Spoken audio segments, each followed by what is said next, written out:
Most Latin American countries did not have free elections, and they did not have political rights. Whoever the army supported as president became elected into office. They had little choice in how their government operated.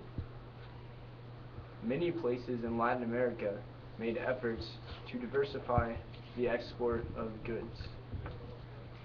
And in doing so, many countries went into great debt.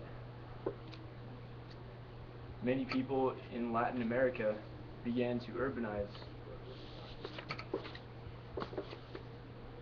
People began moving into cities, and the poor moved into what became slums.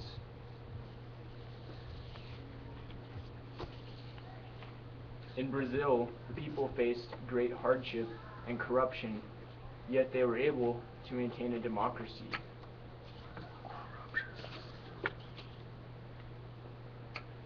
One of the most prosperous cities in Latin America during the time was Mexico. Mexico was not a democratic country, but the system they had in place worked fairly well.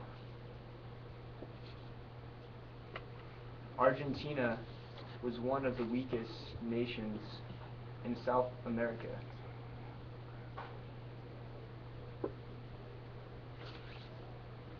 Juan Perón supported the urban working class and used free economy that hurt the economy a lot.